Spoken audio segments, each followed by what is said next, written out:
Assalamualaikum warahmatullahi wabarakatuh. Selamat pagi, salam sejahtera dan salam Malaysia Madani, dan juga buat orang-orang semua salam Pahang First.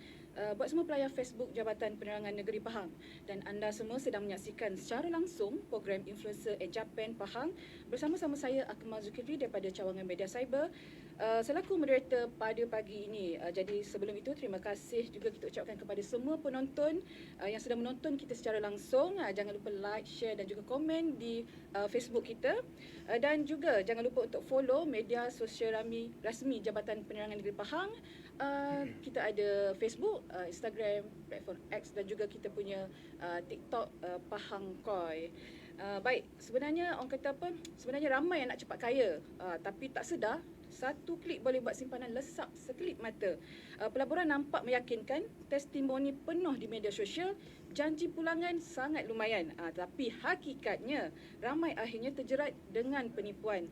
Jadi persoalannya, ini peluang untuk labur atau jalan menuju lebur hingganya terkubur. Itu dia.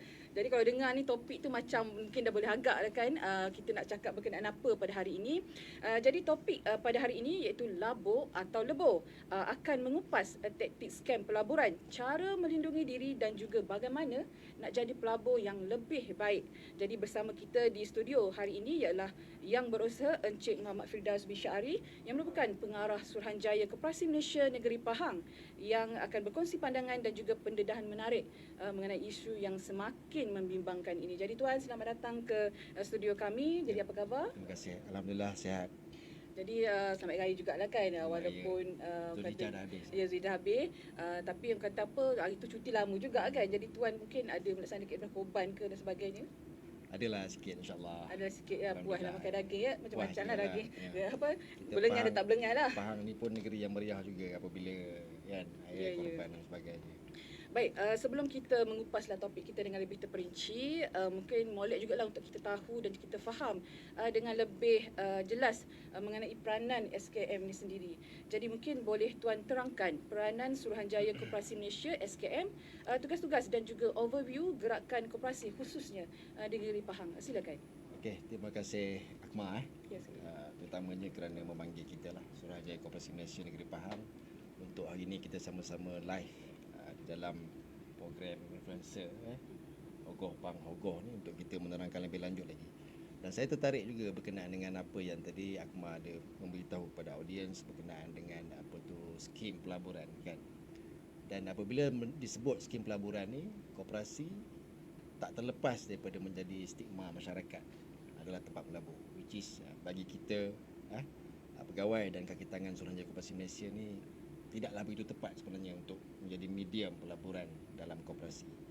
Terlebih dahulu saya nak menceritakan sebenarnya peranan kita Suruhanjaya Koperasi Malaysia ini mempunyai sejarah yang panjang. Kita telah pun ditubuhkan di bawah Akta pada tahun 1920-an. Sehingga hari ini kita telah pun mengalami beberapa reformasi, transformasi jabatan dan sebagainya, sehinggalah pada tahun 2007 Suruhanjaya Koperasi Malaysia pada waktu itu menggantikan Jabatan Pembangunan Koperasi yang mempunyai peranan sebagai badan kawal selia, pendaftar dan peneraju pembangunan gerakan koperasi di Malaysia. Yang mana tugas kita adalah untuk mendaftarkan gerakan koperasi di Malaysia lah. Dan sehingga ke hari ini pun lebih kurang kita ada 17,000 buah koperasi satu Malaysia. Dan tugas utama kami adalah memastikan supaya koperasi yang berdaftar ini bergerak di landasan undang-undang di bawah Akta Koperasi 1993 di samping menyediakan bantuan dana, pembiayaan dan latihan modal insan. Dan dua akta yang sebenarnya yang govern perundangan koperasi ini kita ada dua. Yang pertamanya Akta Koperasi 1993 iaitu Akta 502 yang telah pun diluluskan melalui Parlimen. Yang baru-baru ini pun kita ada buat rang undang-undang untuk revise akta tersebut. Dan yang keduanya adalah Akta Suruhanjaya Koperasi Malaysia 2007 iaitu Akta 665 iaitu untuk SKM lah selaku badan berkanun di bawah Kementerian Pembangunan Usahawan dan Koperasi. Dan di negeri Pahang sahaja kita ada lebih kurang 1,235 koperasi yang berdaftar sehingga Disember tahun lepas. Banyak. So saya sendiri pun kalau nak turun padang 1,235 ni mengambil masa 2 tahun 3 tahun boleh pergi tengok satu-satu koperasi. Boleh cover keseluruhan. Boleh cover satu Pahang. Tapi itu di negeri Pahang ni kita ada 9 ya, pejabat cawangan, yang mana kita ada 2 pejabat cawangan di Kuantan dan selebihnya berada di Bera, Temerloh, Bentong, Raub, Jengka. Kita ada 7 pejabat di luar lah, Muazzam dan sebagainya, dengan kita pun seramai dalam 62 orang staf pegawai di Pahang. Untuk bercerita pasal koperasi di Pahang ni, keanggotaan yang menjadi anggota kepada 1,200 lebih koperasi tadi tu seramai lebih kurang 314,000. Ramai. Mana kalau saya congak-congak, 11% daripada rakyat negeri Pahang ni adalah anggota kepada 1,200 koperasi tadi. Ramai juga yang So, menjadi ahli 10%, koperasi, right? more than 10% sebenarnya, yang melibatkan pelbagai sektor lah. Koperasi ni dalam perundangan kita ada, kita telah pun membahagikan koperasi ni apabila dia berdaftar tu di dalam fungsi-fungsi yang bersesuaian, seperti fungsi pertanian, peladangan, pelancongan, perkhidmatan kewangan dan lain-lain. Dan sehingga tahun lepas saja, sumbangan kita kepada perolehan ataupun turnover gerakan koperasi di Pahang saja telah pun mencecah 1.13 bilion pendapatan oleh 1,200 tadi tu. Dan koperasi di Pahang ni bukan sahaja membantu ekonomi ahli, malah menjadi penyumbang utama juga kepada sosioekonomi rantaian tempatan dan negeri Pahang secara khususnya. Okey, baik. Jadi kalau macam Tuan kongsikan tadilah, kekuatan anggota tu dah lebih daripada 300,000. Betul. Dengan pulangan, orang kata lebih mudah kita faham keuntungan lah, lebih kurang kita sebut pulangan tu dalam 1.13 ya, pendapatan yang bilion. dicatatkan, yes. Jadi ternyata lah dengan pulangan ni sebenarnya banyak memberikan manfaat kepada semua ahli-ahli. Betul. Tapi bagi yang bukan ahli, macam saya sendiri pun saya tak faham sebenarnya Ya. apa konsep koperasi ni kan. Jadi mungkin Tuan boleh terangkan berkaitan konsep koperasi dan juga perjalanan sesebuah koperasi. Silakan. Okey. Kalau tanya saya, koperasi ni apa? Koperasi ni pun entiti perniagaan. Perbandingan antara koperasi dengan syarikat. Syarikat itu dimiliki oleh 2-3 orang lembaga pengarah, sebagai contoh. Tapi koperasi dimiliki oleh ramai. Dia boleh jadi 20 orang minimum akta kita. Dia boleh jadi 2,000, 3,200, 300 dan sebagainya. Dia ada had umur tak? 18 tahun. 18 tahun Mengikut ke atas. akta kita adalah mereka-mereka anggota individu yang berumur 18 tahun ke atas lah. Kalau nak tubuh koperasi keluarga pun boleh. Kalau Akmal ada keluarga 20 orang, daripada Tok Wan dengan Tok Wan dan sebagainya, bawa ke bawah 20 orang, boleh menubuhkan koperasi keluarga. Kena daftar jugalah sebelum Daftar tu. dengan SKM lah.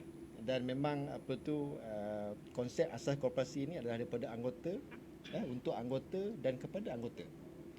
So dia adalah satu pertubuhan perniagaan yang sangat dinamik, yang dimiliki secara bersama. Saya cakap tadi, dia dimiliki oleh ramai orang kan, bukannya 2-3 orang, oleh sekumpulan individu untuk memenuhi keperluan ekonomi dan sosial mereka lah. Ada koperasi keluarga yang tak tahu nak uruskan dia punya tanah pusaka dan sebagainya. Tubuh koperasi urus sama-sama secara keluarga. Itu sebenarnya kita objektif penubuhan koperasi itu begitu. Itu dari segi konteks keluarga. Kalau dari segi konteks komuniti, satu komuniti itu dia lebih, koperasi ini menyelesaikan masalah bersama-sama. Apa yang tidak ada dalam komuniti tersebut boleh diwujudkan melalui entiti perniagaan koperasi yang diusahakan secara bersama oleh anggota sesebuah komuniti tersebut. Itulah sebenarnya. Dan perjalanannya pula berasaskan prinsip demokrasi lah.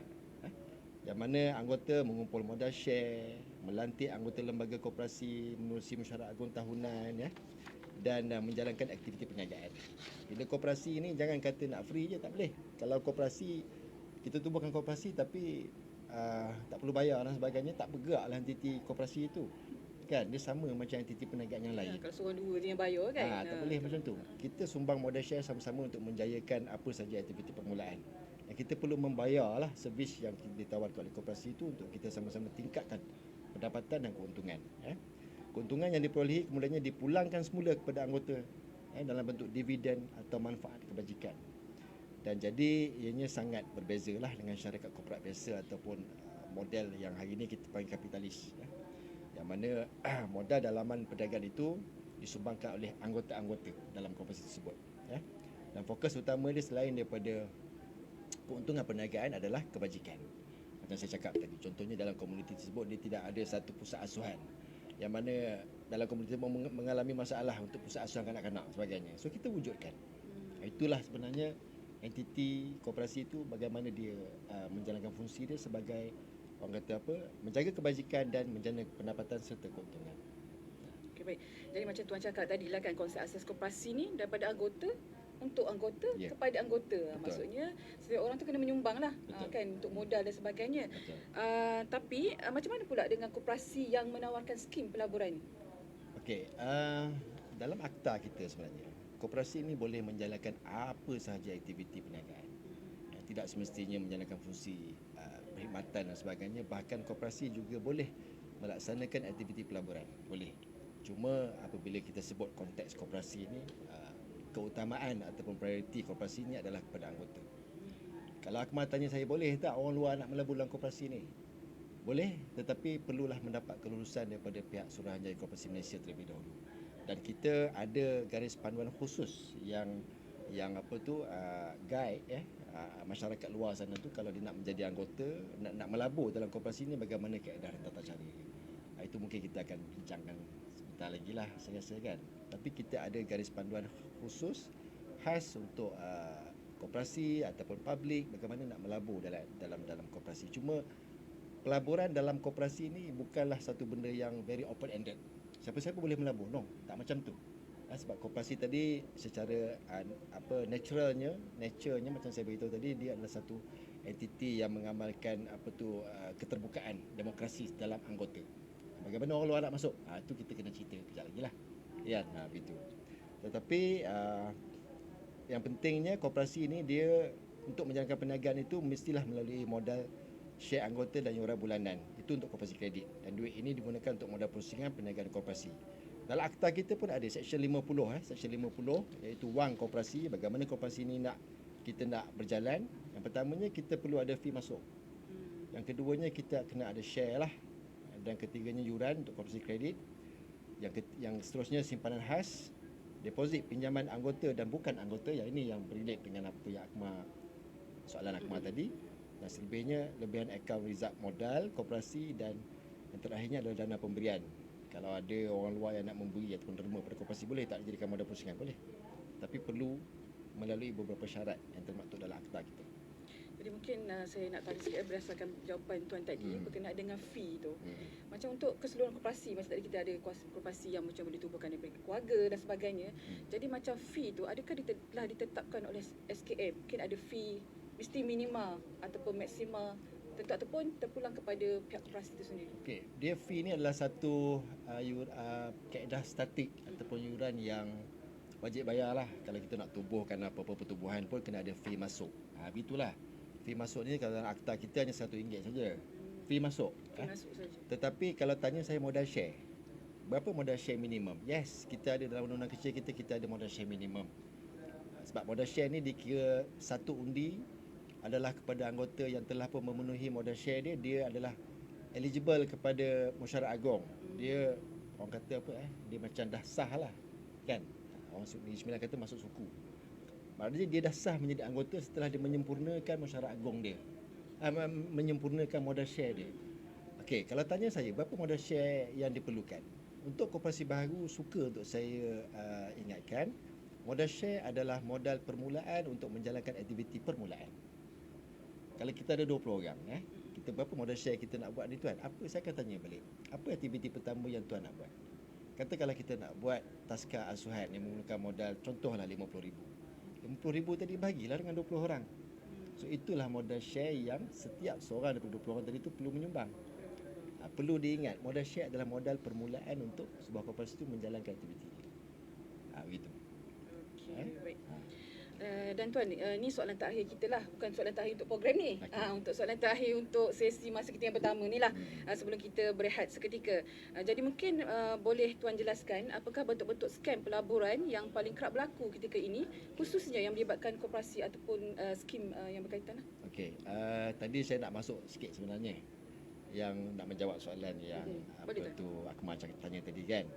Untuk koperasi yang menawarkan skim pelaburan khas kepada anggota atau pihak luar, ada tak koperasi yang menawarkan skim pelaburan khas?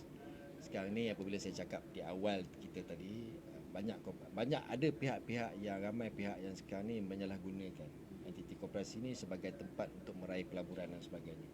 So yang itu sebenarnya kita pihak SKM sangat mengambil perhatian berkenaan dengan penyalahgunaan oleh pihak-pihak tertentu ni, yang mana boleh tak koperasi nak buat skim pelaburan khas? Boleh. Yang pertamanya menjawab soalan boleh. Kita ada dua ya, iaitu GP9 dan GP10 yang memperincikan berkenaan dengan skim pelaburan khas kepada anggota ataupun pihak luar lah, ataupun bukan anggota ni. Mereka ini wajib, mereka tu siapa? Koperasi lah. Wajib mendapatkan kelulusan bertulis daripada pihak SKM terlebih dahulu. Boleh rujuk GP9 dan GP10 tadi, iaitu GP9 pengambilan simpanan khas dan deposit atau pengiriman pinjaman dan garis panduan 10, iaitu skim pelaburan khas, yang mana koperasi tidak boleh sesuka hati untuk mengambil deposit atau menawarkan pulangan pelaburan tanpa kelulusan bertulis daripada pihak Suruhanjaya. Dan jika ada koperasi yang didapati collect deposit ataupun kutip wang pelaburan ni tanpa kelulusan, itu adalah satu kesalahan serius di bawah Seksyen 52A Akta Koperasi dan boleh didenda tidak melebihi RM500,000. Akta kita ni memang ada dia punya, orang kata apa, ketidakpatuhan itu ada dia punya akibat dia lah. Gitu. Dan berbalik pada soalan tadi tu, soalan seterusnya tadi, apakah bentuk pelaburan tu sekarang ni yang kerap berlaku sekarang ni, taktik paling kerap sekarang ni adalah sedikit penipuan menggunakan nama koperasi ini terkenal atau mencipta koperasi palsu untuk mengaburi mata mangsa. Hari ini dunia FB, Instagram, TikTok dan sebagainya digunakan oleh mereka-mereka yang tidak bertanggungjawab ini banyak untuk mengaburi mata masyarakat ni, untuk mengatakan koperasi ini ada pelaburan ini, itu dan inilah. Dan itu yang sebenarnya kita perlu melihat secara serius, dan pihak SKM memang sentiasa memantau berkenaan aktiviti tersebut. Dan sekarang ni yang paling kerap adalah sindiket penipuan menggunakan nama koperasi. Antara bentuk scam yang popular termasuklah skim Ponzi ataupun Pak Mantelo, yang mana duit pelabur baharu ni digunakan untuk bayar keuntungan pelabur yang terdahulu. Itu Ponzi skim lah tu. Dia sebenarnya dia tidak menjana apa-apa pendapatan pun. Tetapi kerana telah pun dijanjikan pulangan dividen secara bulanan, harian dan sebagainya, taktik Ponzi ni sebenarnya mengambil pelabur yang terkini untuk bayar dividen pulangan kepada pelabur yang terdahulu.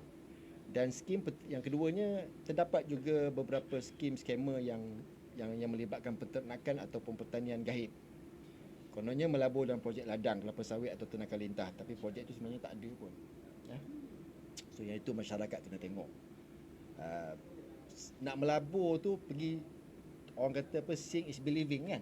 Kena tengok fizikal. Yalah, tak nak lintah pun ada boleh jadi juga macam-macam modal tak tipu kan. Dan kita pun tak ni juga. Sebenarnya yang kadang-kadang yang melabur ni pun adalah mereka yang terdiri daripada golongan profesional. Yang ialah bagaimana skim tu, betapa liciknya dia itu atas skim tu lah kan. Tapi kita minta supaya masyarakat ni berhati-hatilah kan untuk melabur dalam koperasi ni. Sebenarnya benda tu tak wujud pun. Dan yang lately ni pun kita ada skim pelaburan yang melibatkan emas kan. So yang ni pun menawarkan skim pelaburan emas dan spekulasi harga, namun emas fizikal tu tak ada.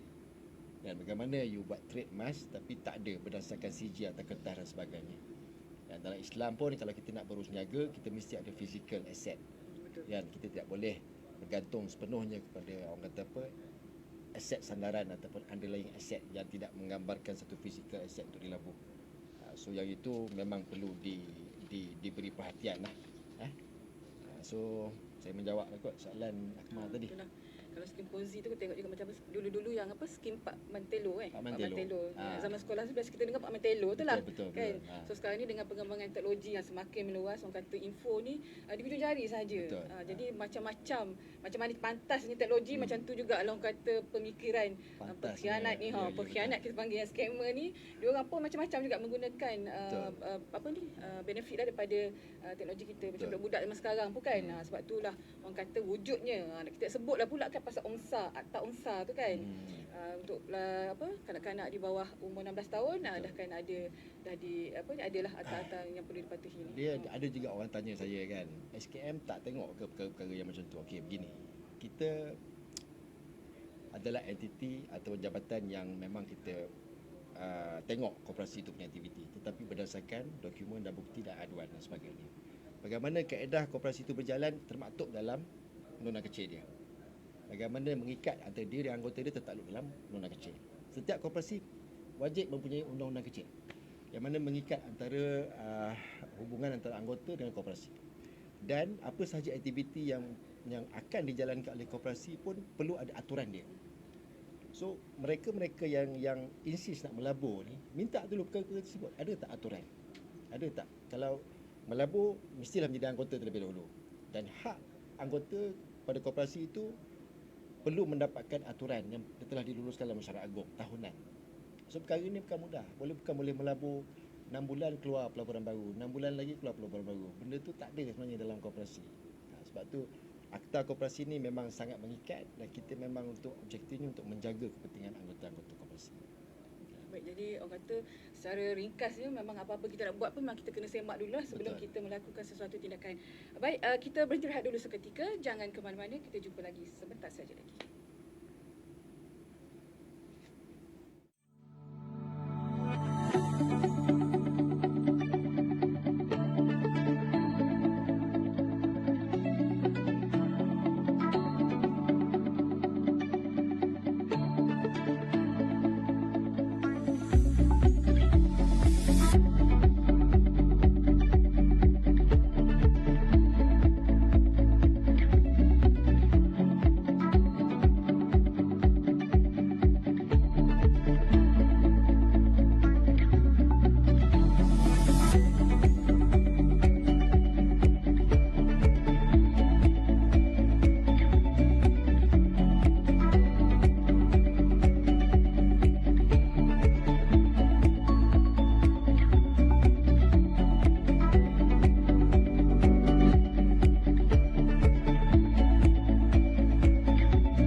dalam Influencer Japan dengan topik kita pada hari ini iaitu labur atau lebur bersama dengan panel kita yang berusaha Encik Muhammad Firdaus bin Syari merupakan pengarah Suruhanjaya Koperasi Malaysia Negeri Pahang. Dan sekali lagi jangan lupa untuk like, share dan juga komen live kita pada hari ini supaya live kita pada hari ini tersebar luas dan banyak lagi masyarakat di luar sana yang dapat manfaat daripada perkongsian kita pada hari ini.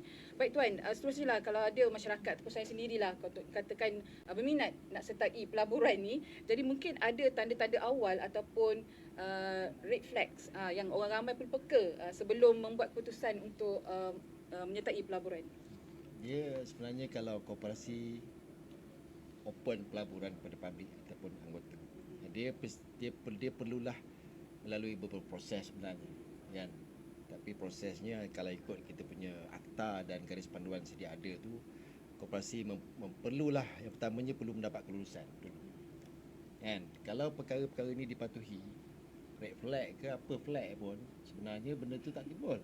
Hikmah kan. betul, Tapi yang pertamanya kita kena dulu ada dulu kelulusan daripada SKM. Koperasi nak offer pelaburan kena dapat approval daripada Suruhanjaya dulu. Itu pertama, itu perkara yang paling basic. Yang kedua, aturan pelaburan tersebut. Bagaimana aturannya? Bagaimana pembahagian dividennya? Apakah skim yang terlibat? Apakah pengembangan modal, dividen dan sebagainya itu dalam sektor apa dan sebagainya. Itu perlu adalah aturan yang perlu diluluskan oleh Mesyuarat Agung tahunan. Nak luluskan satu skim pelaburan itu perlu mendapat kelulusan aturan Mesyuarat Agung tahunan yang setahun sekali. So benda ni bukan perkara yang mudah sebenarnya. Yang kedua, dia kena ada prospektus. Prospektus ni adalah satu dokumen yang orang kata apa, kalau kita nak melabur, apakah dia punya potential yield ataupun pulangan yang bakal pelabur akan dapat. Itu prospektus. Yang ketiganya seterusnya kita perlulah koperasi yang offer pelaburan itu perlunya melantik pemegang amanah yang berdaftar dengan Security Commission, Suruhanjaya Security. Bukan perkara mudah, akmal sebenarnya. Yang seterusnya, kalaulah pelaburan itu berbentuk syariah, perlu mendapatkan ulasan daripada panel syariah ataupun syariah komiti koperasi-koperasi tersebut ataupun koperasi lain yang boleh memberikan pandangan berkenaan dengan syariah compliance.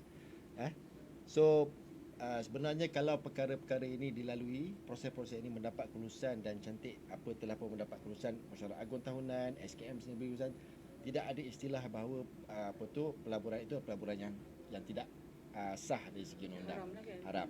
Tetapi berbalik pada red flag tadi tu, walaupun ada ketikanya mungkin semua ada ni, prospektus ada, kelulusan ada dan sebagainya, masih juga kadang-kadang perkara itu menjadi satu benda yang tidak sah dari segi undang.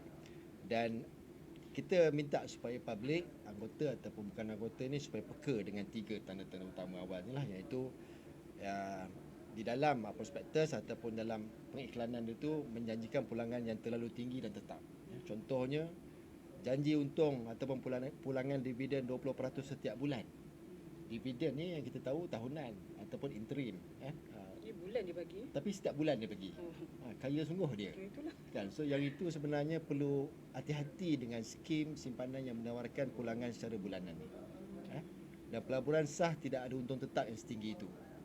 Kalau koperasi ini, saya bercerita dalam konteks koperasi pun, biar rakyat pun memberikan pulangan dividen tahunan berapa persen. So kita boleh tengok gitu. Dan pulangan yang ayat dia pun tiada risiko, kata dia. Ayat popular scammer ni macam pelaburan 100% selamat, mendapat kelulusan Suruhanjaya Koperasi Malaysia, contoh dia. Tiada risiko rugi. Dan ini dalam dunia perniagaan hari ini mustahil tidak ada untung dan rugi. So peniaga lah apa pun, saya selalu menekankan dalam mana-mana platform saya pun, tidak ada perniagaan yang tidak pernah mengalami kerugian. Kita ni kadang-kadang luar jangka dengan krisis di Timur Tengah dan sebagainya, pandemik dan sebagainya, itu pasti akan ada pasang surut dalam sesuatu perniagaan tersebut. Dan seterusnya, desakan yang menggila lah. Mereka ni seolah-olah macam memaksa pula kita melabur dengan cepat, alasan dia kota dah penuh ataupun tawaran tamat hari ini. Kalau kita tanya dia besok, ada lagi, dia kata hari besok pula. Begitulah antara orang kata taktik dan teknik daripada scammer-scammer ni untuk merangkap pelabur-pelabur ni untuk menyertai skim pelaburan mereka. Sampaikan kadang-kadang tawaran tu tak sempat kita nak fikir. Ialah benda-benda tu menjanjikan pulangan yang ni, kadang-kadang kita ni dalam masa yang ada juga terkena akal kita ni tak panjang kadang-kadang kan. Terleka. Kita pun terpana dengan tawaran offer dia, dan kita pun melabur dan sebagainya, hangus walaupun RM2,000-3,000 bagi contoh kan. Dan terakhirnya menggunakan ayat jaminan kerajaan dan jaminan daripada SKM lah. So yang itu pun dalam dia punya flyers dan sebagainya menyatakan skim pelaburan ni dijamin oleh kerajaan. Dan yang hari itu pun kita dapat detect juga, yang mana siap letak kita punya gambar mantan ketua pengarah, mantan menteri dan sebagainya, untuk punyalah nak menarik orang kata pelabur-pelabur ni, masyarakat ni supaya join tu, letak logo kerajaan dan sebagainya. Perkara itu perkara perkara yang perlu diberi perhatian. Semak dahulu sebelum terpengaruh melabur dan sebagainya. Ada sampai tahap dia meletakkan gambar kita punya ketua pengarah dalam poster untuk mengiklankan skim pelaburan tersebut. Pernah berlaku sebelum ni. So dahsyatlah sebenarnya dia punya tarikan dia tu, bagaimana taktik scammer ni untuk menarik kita punya masyarakat supaya melabur. So kita pun kesal lah perkara tersebut berlaku kan. Apa yang kita boleh buat, kita akan buat penafian di dalam kita punya portal dan sebagainya, bahawa perkara itu tidak benar dan tidak sah. Dan para public dinasihatkan perlu berhati-hati dengan kempen-kempen ataupun skim pelaburan yang sedemikian. Jadi kita risau juga nanti dah jalan-jalan kat Sepahang ni nampak pula kan poster Tuan Firdaus kan nak join pelaburan ni. Okey Tuan, jadi kalau kita tengok laporan berita, perkongsian di media sosial misalnya, dan kita tengok antara mangsa-mangsa ni sebenarnya dia punya background ni bukan calang-calang tau. Orang yang educated, orang kata berpendidikan tinggi, mempunyai kerjaya yang dalam bidang profesional. Betul. Tapi itulah, kita pun tak tahu kat mana silap dia. Betul lah. Tetap juga menjadi masa, dan kalau kita fikir logik lah, sepatutnya golongan macam ni orang kata panjang akal sikit, tapi mungkin ada faktor-faktor lain lah yang mungkin memaksa, yang mungkin menekan-nekan diorang ni supaya buat pelaburan, ataupun mungkin ada satu faktornya ialah mereka ni sebenarnya dijanjikan dengan pulangan yang sangat lumayan tapi dalam tempoh yang singkat. Jadi soalannya Tuan, dari sudut realiti pelaburan, sejauh mana logik tawaran sebegini? Dia macam Akmal cakap tadi ialah ujian setiap orang tu tak tahu bila kan. Walaupun dia profesional dan sebagainya, ujian dia datang pada waktu itu. Kan kita mengantuk time tu lah orang sanggup bantal sebagai contoh. Betul. So terkenalah dia. Begitu kita ni belum tahu lagi bila ujian kita. Kan? Dari segi nak tanya logik tak logik, memang tak logik lah. Kan? Sebabnya dia tak pernah sabar pun sebenarnya. Malah institusi kewangan terbesar atau pelaburan berwibawa seperti ASB dan tabung haji pun memberikan pulangan tahunan dalam 4% sehingga 7% saja setahun. Tak lebih 10% pun. Ya, kan? So jadi kalau ada entiti koperasi yang mendakwa boleh memberi pulangan lebih 10 ataupun 30% dengan skim pelaburan yang baru ditawarkan sebulan 2. Logik tak? So itu kita perlu menilai semula. Sebab tu saya kata tadi, prospektus itu betul-betul memberi gambaran bahawa skim itu apa, bagaimana historinya, di dalam mana dia dilaburkan kembali wang-wang investor dan sebagainya. Prospektus itu perlu dilihat, dinilai bersama dengan penyata kewangan teraudit koperasi.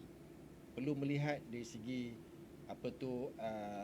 the resilience of koperasi itu sendiri. Berapa lama dalam market dan berapa lama berdaftar dengan SKM.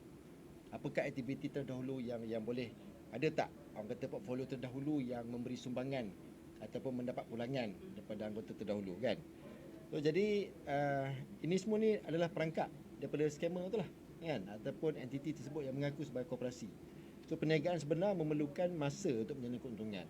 Tak ada you berniaga 3 bulan 30%. Saya rasa tak ada lah. Tak tahulah kalau ada macam tu kan. Wang ni tak jatuh daripada langit dalam tempoh semalaman.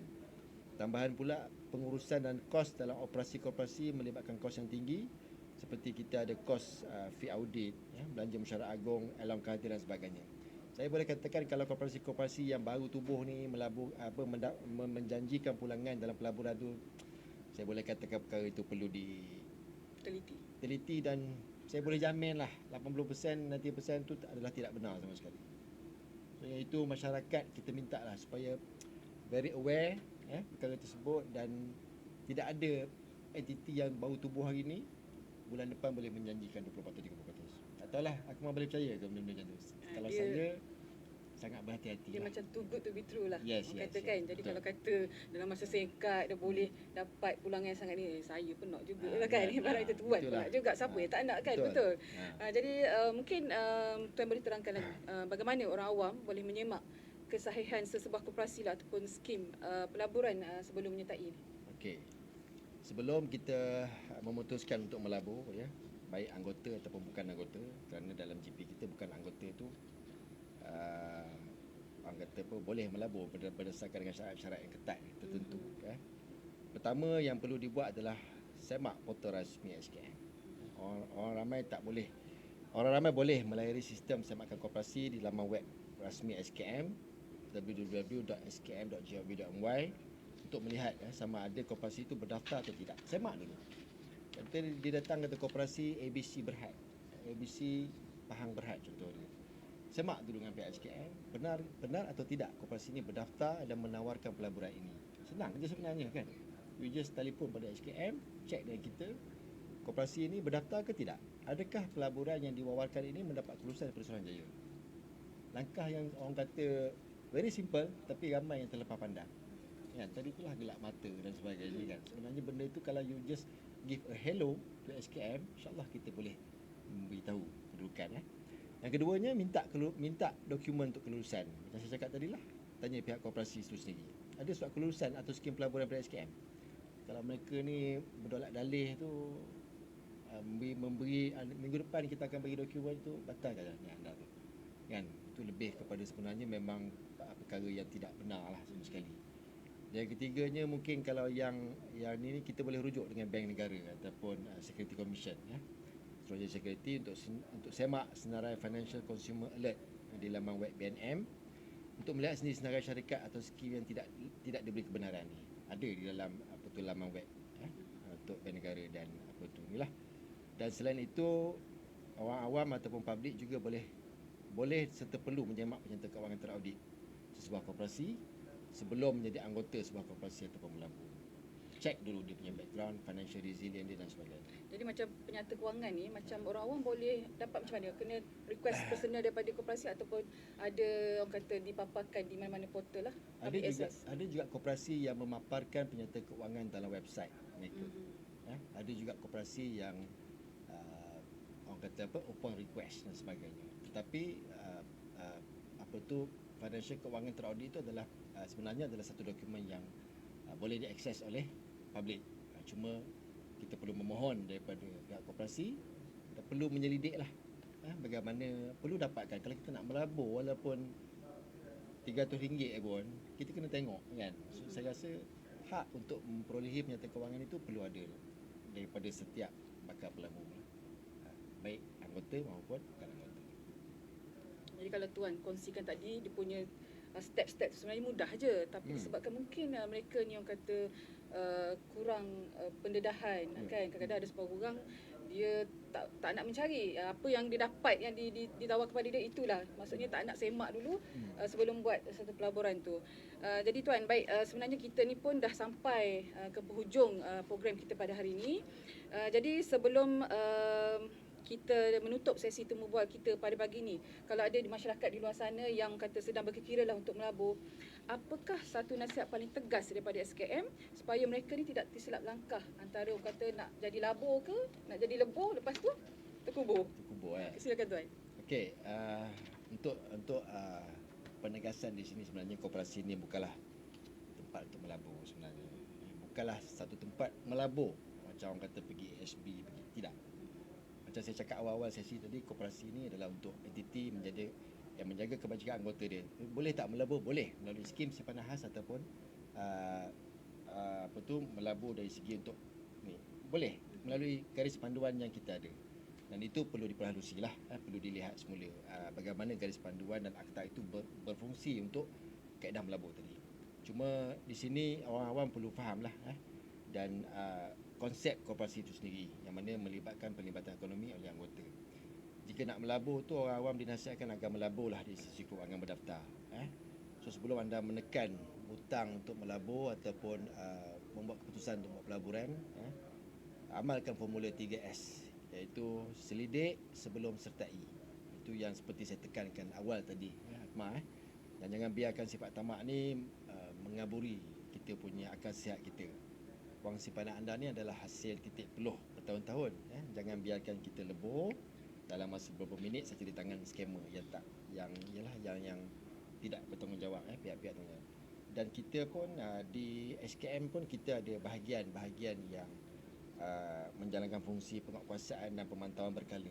Yang mana sekiranya aduan daripada masyarakat ataupun anggota yang merasa tertipu, boleh mengajukan aduan kepada kita, dan kita akan memanjangkan kepada bahagian berkenaan untuk dilihat aduan dan disiasat di bawah Seksyen 64 Akta Koperasi 1993. Dan kita sentiasa orang kata apa alert dengan perkara-perkara pelaburan ini, dan memang banyak trend sekarang ni, memang banyak berlaku begitu. Dan kita memang selalu melihat kalau ada taktik-taktik skema yang terbaru ni, kita akan cuba wawarkan dalam kita punya portal dan sebagainya. Dan kalau koperasi itu kalau didapati menjalankan aktiviti penipuan atau skim haram, SKM boleh mengambil tindakan tegas mengikut Akta Koperasi 93, termasuklah membatalkan pendaftaran koperasi tersebut, mendakwa anggota lembaga koperasi, membawa hukuman denda atau penjara. Kami juga bekerjasama rapat dengan agensi penguatkuasaan yang lain seperti SPRM, PDRM, Bank Negara dan Security Commission itu sendiri. Dan terakhirnya mungkin kita boleh mengambil tindakan untuk membekukan akaun bank koperasi, yang mana melalui kerjasama dengan agensi penguatkuasa dan institusi kewangan untuk kita freezekan sekiranya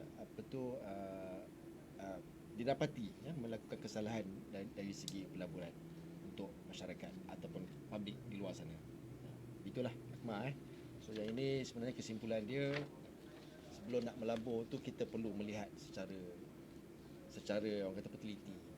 Sebenarnya tak susah pun kalau tanya dengan SKM, semak dengan pihak SKM, insya-Allah kita boleh membekalkan maklumat tersebut.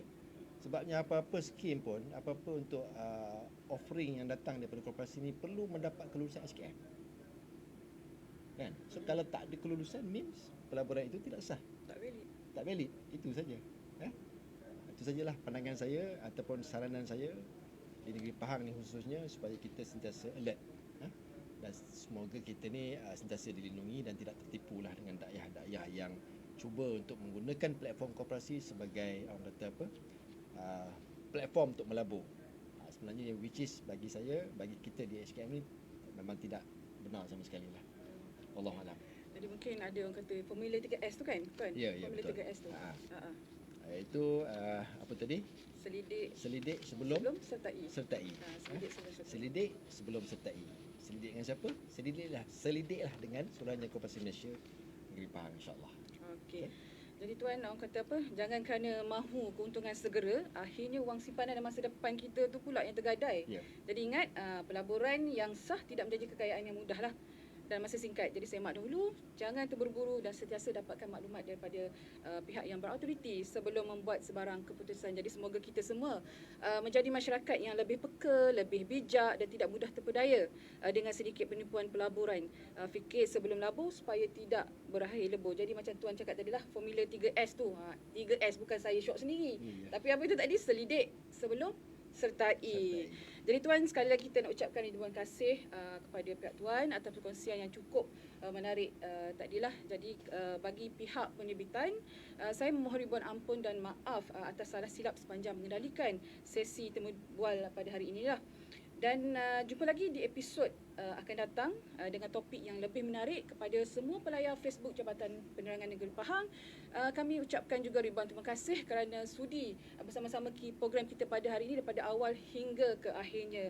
Jadi untuk itu sekian saja. Wabillahi taufiq wal hidayah. Assalamualaikum warahmatullahi wabarakatuh. Salam hormat. Sama-sama. Malaysia Madani, rakyat disantuni, timur, barat, selatan dan utara. Malaysia Madani, hai bersatu hati, kita semua sama Malaysia. Satu hati walau berbilang bangsa, dan bersama bawa naungannya. Satu jiwa tak kira apa warna, takkan ada yang memisahkan kita. Selamanya Malaysia kita, Melayu, Cina, India, bukan kadasan kita sejiwa. Malaysia Madani, rakyat disantuni, timur, barat, selatan dan utara. Malaysia Madani, hai bersatu hati, kita semua sama Malaysia. Malaysia Madani, rakyat disantuni, satukan rasa demi negara. Malaysia Madani, hai bersatu hati, kita semua sama Malaysia. Berdiri megah, selamanya kita bersama, warisan takkan binasa. Jelajah bersama kita.